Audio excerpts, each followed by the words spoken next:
Hi, my name is John Maruso, and I'm one of the members of the press corps with the SUNY MEU. I will be sitting down with the Cortland delegation of the SUNY MEU and find out their feelings on the simulation. I will be also trying to figure out how they plan on carrying out their role as Bulgaria, the poorest country in Europe, among 16 other universities who will be representing the remainder of the European Union. Terrorism is still a problem, and there's another dimension, which is cyber, and that maybe present his resolution. My name is Daniel Brecher. My name is Rochelle Gis. My name is Cesari Rodriguez. I am Sean Muldoon. My name is Michael Myonis. I'm a junior and a political science major here at Cortland. I am a political science major here at SUNY Cortland. I am the co-repair 1. I will be playing Simeon Jankov. I'm going to be playing Marin Raykov. I will be playing Nikolay Mladenov. Zanshev Dimitar. And I'm going to be playing Pitya Veselina. I am playing a co-repair 2. And I will be the Minister of Finance. The interim Prime Minister of Bulgaria. The Foreign Minister of Bulgaria. What is the proposal that you'll be voting on? I will be voting on terrorist threats against the EU. I will be voting for the youth unemployment in the European Union. Well, I'm going to be working with the Minister of Finance in fixing youth unemployment in the European Union. A bill to tackle cybercrime and cyberterrorism. Humanitarian intervention and refugee support for the Syrian people. As Minister of Finance of Bulgaria, how do you expect to vote on the stated proposal and why?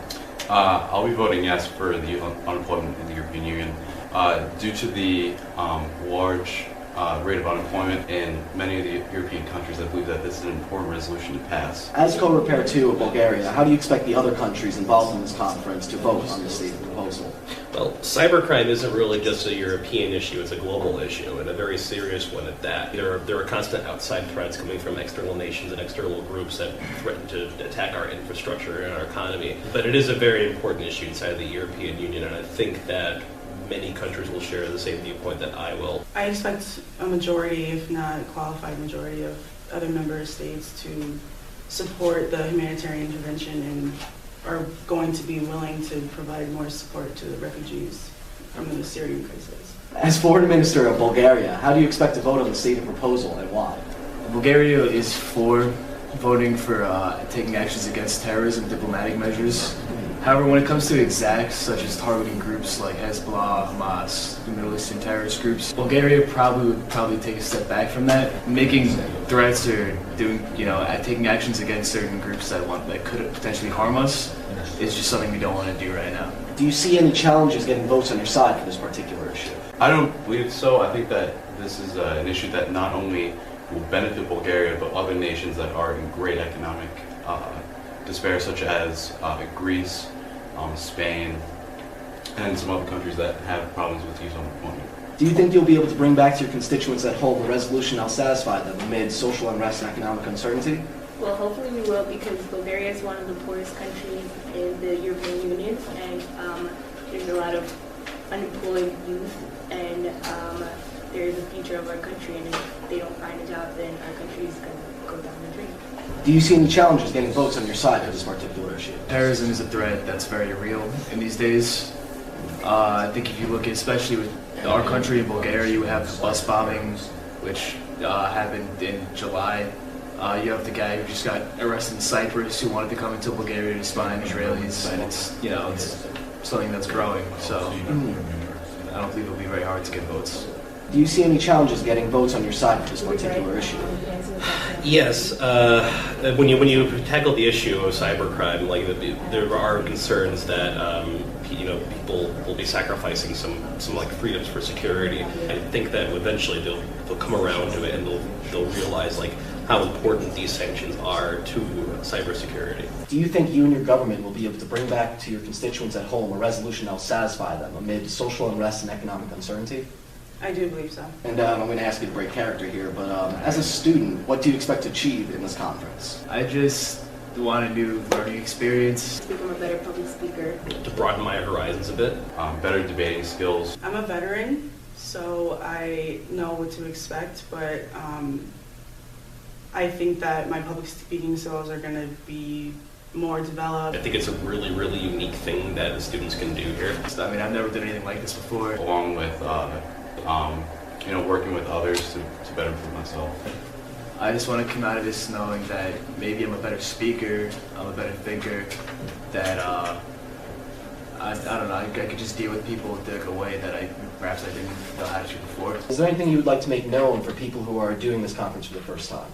I would just let them know that it is going to be an overwhelming experience for the first time, but they can't let it get them nervous, or they should not allow themselves to get intimidated by other delegates, because overall it's just a learning experience and we all have to embrace it. And I urge everyone to, give this a shot. I'm Professor Henry Steck from SUNY Cortland, and I'm a professor of political science and a SUNY Distinguished Service Professor. How long have you been involved with the SUNY MEU?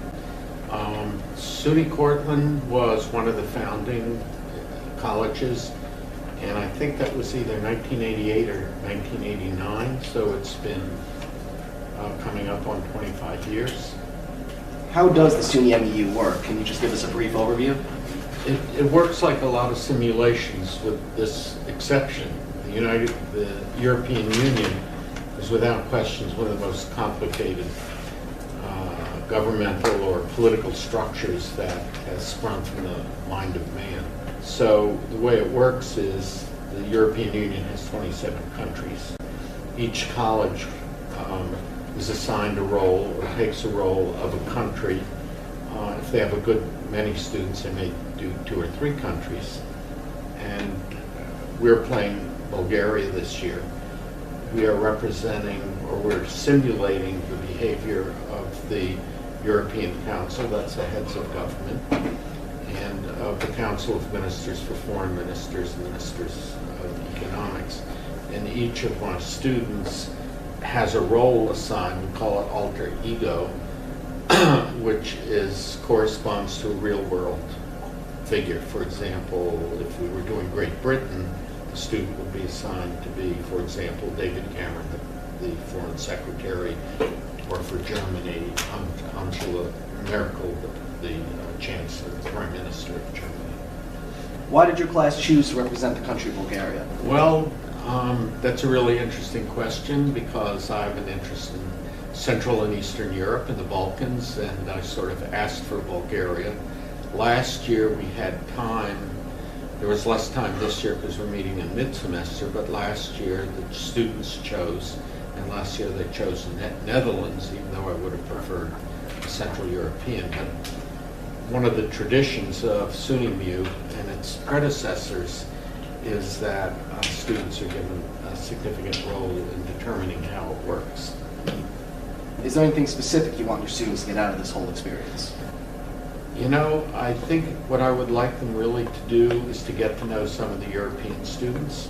We have 4 or 5 European schools coming: Britain, Turkey, Romania, and some other countries.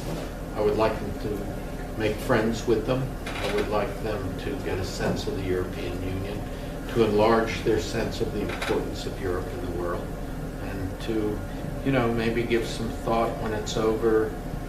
If I want to pursue a career, maybe a career in some sort of international, intergovernmental work would be interesting.